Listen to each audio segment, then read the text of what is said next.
როდესაც წარმოიდგენთ მსოფლიოს ყველაზე ძლიერ საჰაერო ძალებს, თქვენი გონება ავტომატურად მიდის ყველაზე ცნობილ ქვეყნებზე. შეერთებული შტატების საჰაერო ძალები, ნატოს გაერთიანებული საჰაერო ძალები, რომლებიც შედგება მეხუთე თაობის გამანადგურებლების ესკადრილიებისგან, $1,000,000-იანი შესყიდვების ბიუჯეტებითა და 10 წლეულების განმავლობაში დახვეწილი დოქტრინით. მაგრამ ბოლო 4 წლის განმავლობაში უკრაინის ცაზე რაღაც ისეთი ყალიბდება, რაც არც ერთ ამ კატეგორიაში არ ჯდება. ყველაზე მოკლედ რომ ვთქვათ, ყოველდღიურად საბრძოლო დრონებით მებრძოლი ადამიანების რაოდენობა ისე გაიზარდა, რომ მსოფლიოში ძალიან ცოტა არმიას შეუძლია ამ მასშტაბთან შედარება. უკრაინამ შექმნა საჰაერო საბრძოლო ძალა ისეთ მასშტაბზე, როგორცაც არც კი ნატო, თავისი მთელი ფინანსებითა და ინსტიტუციური გამოცდილებით არასოდეს უცდია. და ისტორია იმის შესახებ თუ როგორ შექმნეს ეს ძალა, თითქმის ყველაფერს გეტყვით იმის შესახებ თუ როგორ მიმდინარეობს ეს ომი დღეს. დავითხოვთ რიცხვებით, რადგან ისინი მართლაც ძნელად დასაჯერებელია. უკრაინის შეიარაღებული ძალების ოფიციალური განცხადებების მიხედვით, დაახლოებით 80,000 სამხედრო მოსამსახურე ერთგვარად ან სხვაგვარად ჩართულია დრონების ოპერაციებში. ამ რიცხვში ზუსტად რამდენი მომზადებული პილოტია, გასაიდუმლოებულია. უკრაინა ამას არ აქვეყნებს და როგორც ნახავთ, ამისთვის ძალიან კარგი მიზეზები აქვს. მაგრამ წინახაზის ოპერატორები და დანაყოფის მეთაურები აფასებენ, რომ ამ სამხედროებიდან დაახლოებით 25,000-დან 40,000-მდე აქტიური საბრძოლო დრონის პილოტია. ესენი არიან მამაკაცები და ქალები, რომლებიც სამხედრო ძალების ყველა შტოში რუსულ ძალებს წინააღმდეგ რობოტულ საფრენ აპარატებს მართავენ. ესეც ფრინავი ადამიანების შეფასებებია და არა ოფიციალურად გამოქვეყნებული საბრძოლო შემადგენლობა. ხოლო რეალური რიცხვი ოპერაციული საიდუმლოების კედლის მიღმაა დამალული. მაგრამ ამ დიაპაზონის ყველაზე კონსერვატიული შეფასებაც კი გამორჩეულია. რომ გაიგოთ რატო, ეს უნდა შეადაროთ ტრადიციულ საჰაერო ძალებს. აიღეთ იტალიის საჰაერო ძალები და დაითვალეთ ყველა. პილოტები, მექანიკოსები, ამინდის პროგნოზის სპეციალისტები, მზარეულები, გენგენერლები და მათი ყველა შტაბის ოფიცერი. ოფიციალური მონაცემებით მათი რაოდენობა სადღაც 25,000-დან 43,000-მდეა. რა თქმა უნდა, მხოლოდ დაახლოებით 1,500 მათგანი არის რეალური პილოტი. შეერთებული შტატები თავის მხრივ მთელ ევროპაში დაახლოებით 30,000-დან 35,000-მდე ავიაციას განალაგებს და მხოლოდ 2,000-დან 3,000-მდე მათგანი დაფრინავს. ახლა მოდი უფრო დიდ შეკრებას მივხედოთ და ჩავთვალოთ ყველა ნატოს პილოტი ჩრდილოეთ ამერიკის გარეთ. ყველა სწრაფი რეაქტიული თვითმფრინავის პილოტი, სატრანსპორტო, სატანკერო და ვერტმფრენის ეკიპაჟი, ყველა ევროპული წევრი სახელმწიფოდან რუკაზე ჯამში დაახლოებით 15,000 ავიატორ შეადგენს. ეს არის ნატოს ევროპული ფრთის მთლიანი საჰაერო პილოტების ძალა. უკრაინის საბრძოლო დრონების პილოტების რაოდენობა მინიმალური შეფასებითაც კი უკვე აღემატება ამ რიცხვს. მაქსიმალური შეფასებით კი ეს რიცხვი ორჯერ მეტია. ასეთი შედარება სრულიად ცვლის წარმოდგენას იმაზე, რაც უკრაინამ რეალურად შექმნა. ეს მხოლოდ დრონების პროგრამა არ არის, არამედ ფაქტობრივად დასავლეთის სამყაროში ყველაზე დიდი საბრძოლო ავიაციის ძალა. და ეს ძალა თითქმის ნულიდან სრულად ომის დროს შეიქმნა. ამ ძალაში კი არსებობს ელიტური კორპუსი, რომელსაც უკრაინის უპილოტო სისტემების ძალები, ანუ SFS, უკრაინული აბრევიატურით ეწოდება. ეს არის სპეციალური სამხედრო შტო, რომელიც რამდენიმე წლის წინ საერთოდ არ არსებობდა, ხოლო 2026 წელს მასში დაახლოებით 15,000 ადამიანი მსახურობს. მაგრამ SFS მხოლოდ ყველაზე თვალსაჩინო და პროფესიონალიზებული ნაწილია მთლიანობისა. ამასთან ერთად სპეციალური დრონების დანაყოფები ახლა მოქმედებენ 100 მეტ მანევრირების ბრიგადაში და თითქმის 500 ცალკეულ ბატალიონსა და პოლკში. ეს არის მთავარი საკითხი, რომელსაც სათაურის ციფრი შეიძლება ფარავდეს. დრონები არ არის სპეციალური შესაძლებლობა, რომელიც უბრალოდ მიემატა უკრაინის არმიას. ისინი არმიის საბრძოლო მოქმედებების ძირითად საშუალებად იქცნენ და ეს გადაჭარბება არ არის. დაფიქრდით, რაზე არიან ეს პილოტები რეალურად პასუხისგებელნი ბრძოლის ველზე. 2026 წლის მაისის დასაწყისში უკრაინის ოფიციალური პირები და დამოუკიდებელი ანალიტიკოსები აფასებდნენ, რომ დრონები რუსული დანაკარგების დაახლოებით 70-დან 90%-მდე შეადგენენ. პოლონეთის კვლევითმა ინსტიტუტმა OSW მსგავსი დასკვნა კიდევ უფრო ადრე, 2025 წლის ოქტომბერში გააკეთა, როდესაც რუსული დანაკარგების დაახლოებით 70-80% და ფრონტის ხაზზე განადგურებული ტექნიკის თითქმის 85% უპილოტო სისტემებს მიაწერა. რა თქმა უნდა, არავის შეუძლია ბრძოლის ველი რეალურ დროში შეამოწმოს და უკრაინულ წყაროებს სრული мотиваცია აქვთ, რომ თავიანთი წარმატებები გაამახვილონ. მაგრამ ანალიტიკოსები სხვადასხვა ინსტიტუტებიდან მაინც ერთსა და იმავე დიაპაზონში ასრულებენ შეფასებებს, რაც თავისთავად ბევს ამბობს. უკრაინულმა მხარემ კი ამ ყველაფერს კონკრეტული რიცხვებიც დაურთო.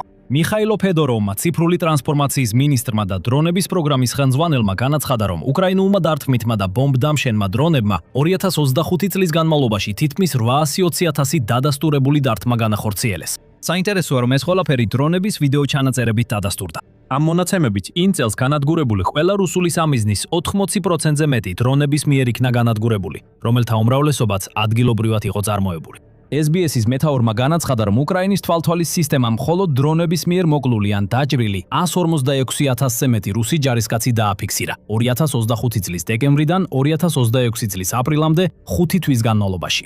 თუნდაც ეს მონაცემები ოდნავ გადაჭარბებული იყოს, მათი მასშტაბი შეესაბამება იმას, რასაც გარე დამკვირვებლები ხედავენ და ასევე იმ ფაქტს, რომ ფრონტის ხაზი ფაქტობრივად გაჩერებულია და 2025 წლის განმავლობაში რუსეთს წინსვლა არ ქონია. აქ კუმულაციურმა ეფექტმა ფაქტობრივად ფიზიკურად შეცვალა ბრძოლის ველი. არ არის არაგულწრფელი უკრაინის ომის აღწერა, როგორც მანქანების ომი, სადაც ფრონტს სულ უფრო ნაკლებად იცავს მასიური ქვეითი ძალა და უფრო მეტად მცირე დრონების ეკიპაჟები და მათი მიერ კონტროლირებადი საფრენი აპარატები. უკრაინის შიდა მონაცემებით ჯერ კიდევ 2024 წელს დრონები შეადგენდნენ დაახლოებით 79% რუს ჯარებზე თავდასხმების და 65% ტექნიკასა და აღჭურვილობაზე თავდასხმების მხრივ და ამ დროიდან მათი წილი მხოლოდ გაიზარდა. დრონების სასიკვდილო ზონა ახლა ფრონტის ხაზის მიღმა დაახლოებით 20 კილომეტრს აღწევს, რაც რუსულ ლოჯისტიკას აღჭობს. აიძულებს მომარაგების კოლონებს დაიშალონ და ერთევლებად ან წყვილებად იმოდრაონ, ხოლო საკვების და საბრძოლო მასალის წინა ხაზზე მიტანა ყოველდღიურ ტანჯვად აქცევს. უკრაინელი მეთაურები ფრონტის გრძელ მონაკვეთებზე ნაკლები ჯარისკაცითაც კი შეძლებენ პოზიციების დაცვას და გადარჩენას, სწორედ იმიტომ, რომ დრონები ზრდიან მათ შესაძლებლობებს და მოქმედების არეალს. ეს ყველაფერი შეუძლებელი იქნებოდა იმ ინდუსტრიული ბაზის გარეშე, რომელიც უკრაინამ ნულიდან შექმნა. 2026 წლის დასაწყისისთვის უკრაინის თავდაცვის მინისტრის მოადგილემ სერგეი ბოევმა განაცხადა, რომ დარწმუნებულია ქვეყანას იმ წელს 7 მილიონზე მეტი FPV დრონის წარმოების შესაძლებლობა აქვს. ეს თითქმის 4-ჯერ მეტია, ვიდრე 2024 წელს იყო. მთელ ინდუსტრიაში 160-ზე მეტი კომპანია აწარმოებს FPV დრონებს ქვეყნის შიგნით. ეს სრულიად საპირისპიროა იმასთან, როგორც უკრაინამ დაიწყო 2022 წლის დასაწყისში, როდესაც იაფფასიან დრონებს ჩინეთიდან ყიდულობდა და მათ თვითნაკეთ ხუმბარებსა და ნაღმებს ამაგრებდა. ამიტომ უკრაინას არა მხოლოდ ყავს ადამიანები, რომლებიც დრონებს მართავენ, არამედ აქვს საკუთარი სხვადასხვა მოდელის დრონები, რომლებიც სპეციალურად ფრონტის პირობებისთვისაა შექმნილი. და საუკეთესო ის არის, რომ დრონები მხოლოდ ფრონტის ხაზზე არ არის შეზღუდული.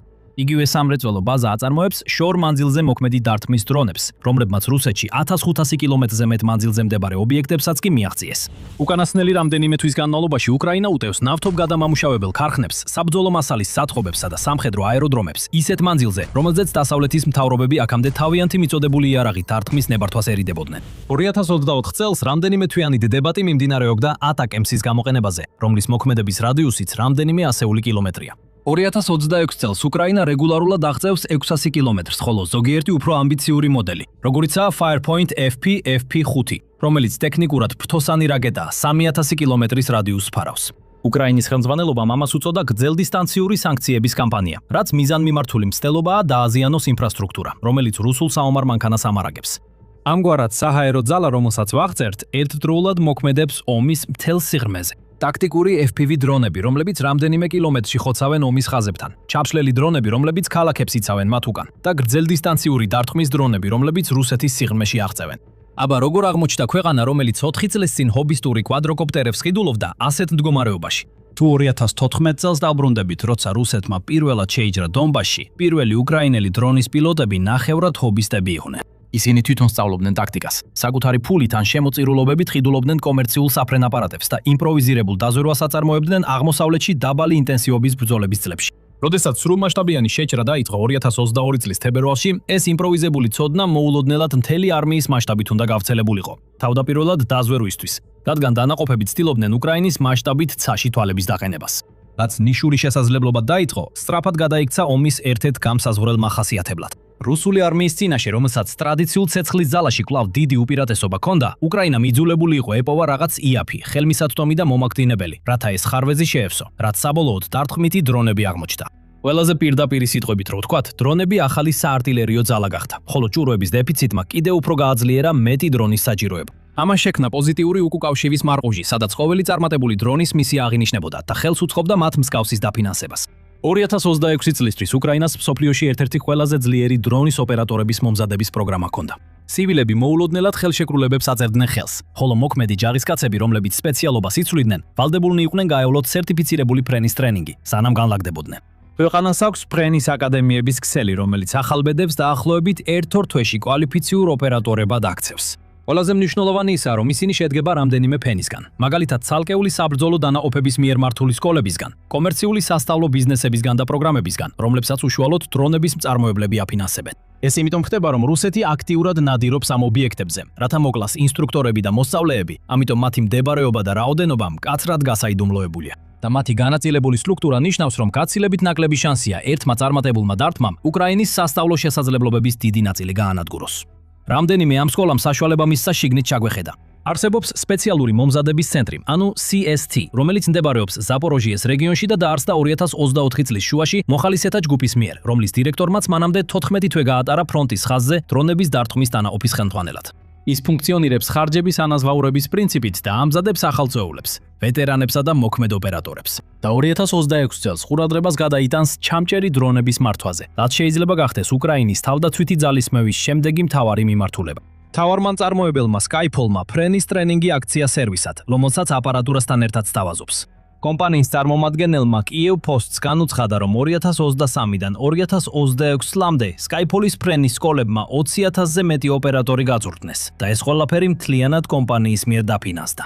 და წინა ხაზის დანაყოფებით საკუთარ მომზადების პროგრამებს ატარებენ.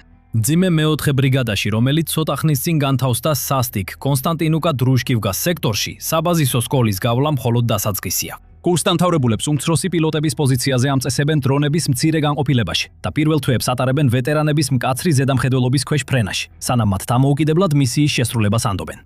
ამასობაში სამხედროების მიერ მართული 229 ერთეულის მომზადების ცენტრი გვიჩვენებს, რამდენად სტრუქტურირებული გახდა ეს პროცესი. ის ინარჩუნებს ინსტრუქტორისა და სტუდენტის დაახლოებით 1/10-ზე შეფარდებას, ხოლო მისი კურსები კონკრეტულ საფრენ აპარატებზეა მორგებული. მაგალითად, ჩინეთში წარმოებულ საბაზისო Mavic-ის კვადროკოპტერზე კვალიფიკაციის მიღებას 29 დღე სჭირდება. Vampire-ის მძიმე ბომბდამშენი დრონზე 80-დან 85 დღემდე, ხოლო სრულფასოვან საბრძოლო კვალიფიკაციას პირველი პირის ხედვით თითქმის 2 თვე. ესენი ნამდვილი საბრძოლო ორიენტაციის კურსებია. ოპერატორი იყენებს სათამაშო კონტროლებსა და SCAMs თოფის ნაცვლად. მოკლე სასწავლო დრო და დიდი გამტარუნარიანობა ნაწილობრივ იმიტომაა, რომ უკრაინას სწორედ ასეთი სისწრაფე სჭირდება. ახლა სანამ ამაზე გადავიდოდეთ, არ დაგავიწყდეთ, გამოიძაროთ The Military Show. ჩვენ ყოველდღიურად გთავაზობთ ამბებს, რათა იყოთ ინფორმირებული გლობალურ გეოპოლიტიკაზე. ახლა მიზეზი, რატომაც უკრაინა ასე დაჟინებებით ცდილობს მეტი დრონის ოპერატორი გაწურთნას, ვიდრე სხვა ქვეყნები, არის შიდა ზეწოლა, რომ ცოცხალი ძალა დრონებით ჩაანაცვლოს. სამხედროები ხშირად ასახელებენ უპილოტო აპარატების ოპერატორებს როგორც ყველაზე მოთხოვნად სამხედრო სპეციალობას და ეს აუდიტორია ბევრად უფრო ფართოა, ვიდრე ახალგაზრდა გეიმერის სტერეოტიპი. ქალები ახლა სულ უფრო მეტ წილს შეადგენენ უპილოტო აპარატების ოპერატორების მომზადებაში. რომლებიც 2026 წლის დასავლეთ უკრაინაში გამართულ შეჯიბრებაზე გამოიკითხნენ, ასაკით 20-იანი წლებიდან 50-იან წლებამდე იყვნენ. ის, რაც მათ აერთიანებთ, როგორც პილოტებმა თქვეს, არ არის რეფლექსები ან გეიმერული გამოცდილება, არამედ დისციპლინა, გუნდური მუშაობა და მუდმივი ადაპტაცია. და შემდეგ არის ამ ამბის ის ნაწილი, რომელიც ყველაზე მეტად უახლოვდება ნამდვილი ტექნოლოგიური უპირატესობის თემას – სიმულატორები. თანამედროვე უკრაინული დრონების მომზადება დიდწილად ეყრდნობა თანამედროვე პროგრამულ უზრუნველყოფას. და გამორჩეული მაგალითია პროგრამა სახელად FPV Battleground, რომელიც შექმნა პატარა გუნდმა უკრაინულ კომპანიაში სახელად Bazu, დაახლოებით $50,000. იმის გასაგებად, თუ რატომ არის ეს გამორჩეული, გაითვალისწინეთ ალტერნატივები.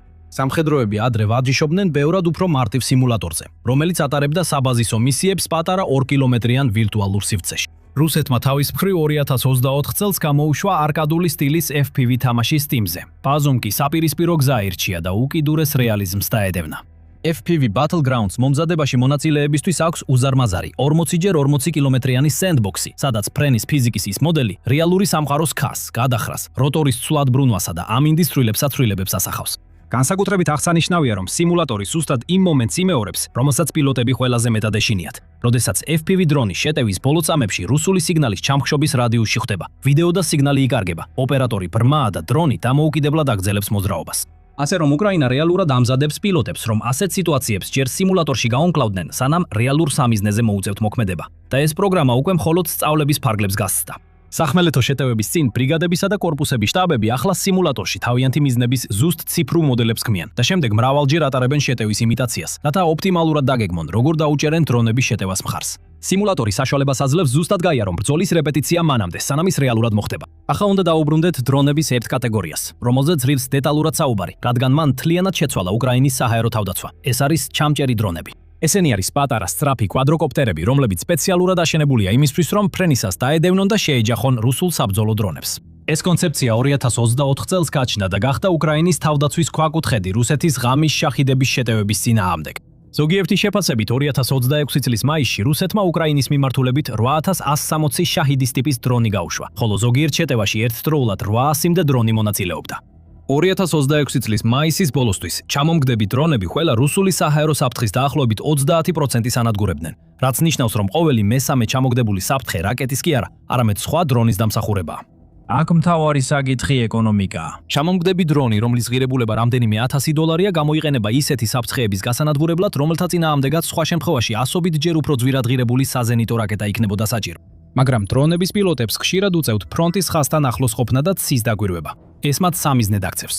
და აქ უკრაინელი მწარმოებლის პასუხი იყო პილოტის სრულად გამოყვანა საფრთხის ზონიდან. Skyfall-ის თქმით, კომპანიამ შეიმუშავა მეთოდი, რომლის საშუალებითაც ინტერსეპტორის პილოტებს შეუძლიათ სატელიტური ინტერნეტის მეშვეობით, ასეულობით ან თუნდაც ათასობით მილით დაშორებული ფრონტის ხაზიდან მართონ დრონები. ზოგ შემთხვევაში მოწყობილობის დაყენება სრულიად სხვა კონტინენტზეც კი შეიძლება.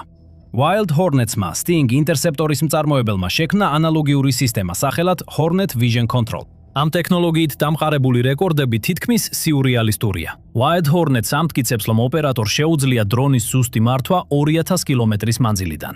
რა თქმა უნდა, ეს მწარმოებლების საკუთარი განცხადებებია, რომლებიც მათსავე ვიდეოებშია ნაჩვენები. ასე რომ არსებობს შანსი, რომ ეს რიცხვი იდეალურ პირობებში ცოტათი გადაჭარბებული იყოს. მაგრამ მიუხედავად ამისა, ძირითადი ლოგიკა სწორია. თუ შენი ყველაზე ძვირფასი და ყველაზე ნადირებადი პერსონალი არასდროს უნდა იყოს ფიზიკურად ახლოს იმ სამიზნეებთან, რომლებსაც ისინი ნადირობენ, გადაჭრილი გაქვს გადარჩენის პრობლემა, რომელსაც დედამიწის ყველა სხვა არმია ჯერ კიდევ ებრძვის. რაც საბოლოოდ ამუშავებს მთელ სისტემას, მისი პრაგმატიზმია. არსებობს თითქმის უწყვეტი უკუკავშირის მარყუჟი მფრინავებს შორის, რომლებიც საბრძოლო მისიებს ასრულებენ, სკოლებს შორის, რომლებიც მომდევნო ტალღას ამზადებენ და კომპანიებს შორის, რომლებიც თვითმფრინავებს აშენებენ. ტაქტიკა, რომელმაც გუშინ ფრონტზე იმუშავა, შეიძლება რამდენიმე დღეში სასწავლო პროგრამაში ჩაიწეროს. რუსული საწინააღმდეგო ღონისძიება, რომელიც დილით შენიშნეს, შეიძლება დღის მეორე ნახევრის წვრთნას მთლიანად შეცვლიდეს. ინსტრუქცია ყოველ კვირას რეალურ პირობებს ერგება, რაც ადრე დრონების შეძენის პლატფორმასა და დრონების ოპერირების ჯგუფებისთვის თამაშიფიკაციაში გვინახავს. მოდით ცოტა უკან დავიხიოთ. ნატოს ბევრად უფრო დიდი ბიუჯეტი აქვს ვიდრე უკრაინას, ოდესმე შეიძლება დაესიზმროს. მას აქვს უხილავი გამანადგურებლები, საჰაერო შევსება, სატელიტების კონსტელაციები, საჰაერო ადრეული გაფრთხილების სისტემები და თაობების განმავლობაში დაგროვილი საჰაერო ძალების დოქტრინა. თითქმის ყველა ტრადიციულ კატეგორიაში ალიანსი ბევრად წინ არის. აბა რა ზუსტად დააშენა უკრაინამ ისეთი, რაც ნატოს არ შეეძლო? პასუხი ისაა, რომ უკრაინას მთინას მთელი სისტემა ნულიდან უნდა აეშენა. ნატოს არასდროს დასჭირვებია მასობრივი საბრძოლო ავიაციის ძალის შექმნა, ჩვეულებრივი მოქალაქეებისგან რამდენიმე თვეში. მას არასდროს გაუმართავს სასწავლო სკოლები, სადაც სასწავლო პროგრამები ყოველ კვირას იცვლება. იმავე დღეს მებრძოლი პილოტების უშუალო უკუკავშირის საფუძველზე მას არასდროს გამოუყენებია ასეთი მასშტაბის განაწილებული დისტანციურად მართვადი საჰაერო თავდაცვა, რომელიც წარმოიშვა ოპერატორების გადარჩენის აუცილებლობიდან. ნატოს ეს ყველაფერი არ აუშენებია, რადგან არასდროს ყოფილა იძულებული. უკრაინას კი მოუწია. ირონია ისაა, რომ ახლა გამოცდილების გაცვლა საპირისპირო მიმართულებით მიმდინარეობს. უკრაინელი დრონების მწარმოებლები ევროპაში მოგზაურობენ, რათა თავიანთი გამოცდილება გააზიარონ, ხოლო ნატოს სტრატეგები ალიანსის აღმოსავლეთ ფლანგზე მრავალფენიანი ანტიდრონული სისტემის შექმნას აჩქარებენ. დანია გახდა პირველი ქვეყანა, რომელმაც 2024 წელს უკრაინული იარაღის წარმოება დააფინანსა, ხოლო 2025 წლის ივლისში თავდაცვის შეთანხმების შემდგომ უკრაინამ 2025 წლის სექტემბერში დანიის ტერიტორიაზე პირველი ერთობლივი დრონების საწარმო გახსნა. გერმანიამაც მიბაძა და დაიწყო პროგრამა, რომელიც ზუსტად უკრაინული უპილოტო საფრენი აპარატების მოდელების წარმოებას ითვალისწინებს. მსგავსი რამ მოხდა დიდ ბრიტანეთში, რუმინეთსა და საფრანგეთშიც, სადაც თითოეული ან აწარმოებდა უკრაინულ დრონებს, ან თანამშრომლობის პროექტებს გეგმავდა. მთელი ევროკავშირიც კი უკრაინასთან ერთად დრონების ალიანსს ქმნის, რათა გააძლიეროს ურთიერთკომუნიკაცია და მისცეს ამ ქვეყნების ნებისმიერ კომპანიას პროგრამაში მონაწილეობისა და გაწევრიანების შესაძლებლობა. და ამ ყველაფრის გულში არის ერთი ფაქტორი, რომლის გამეორებაც პრაქტიკულად შეუძლებელია მსელია მსოფლიოს სხვა ნებისმიერ წერტილში. რეალური ცხოვრებისეული გამოცდილება. უკრაინას აქვს მილიონობით საათი დრონებით ფრენის გამოცდილება, ყველაფერი ქვეყნის დასაცავად, ბევრად უფრო დიდი დამპყრობლის წინააღმდეგ. და ამის შედეგად უკრაინამ შეძლო დაემკვიდრებინა თავისი ადგილი როგორც პოტენციურ მსოფლიო ზესახელმწიფოდ, სულ მცირე დრონებით ბრძოლაში. და რუსეთი იხდის ფასს, რადგან ქვეყნის ძალები, ეკონომიკა და თვითპოლიტიკური სისტემა რეალურ დროში ინგრევა. მეტი ინფორმაციისთვის იხილეთ ეს ვიდეო. და არ დაგავიწყდეთ გამოიწეროთ The Military Show, რომ მიიღოთ მეტი სიახლე გლობალურ გეოპოლიტიკაზე.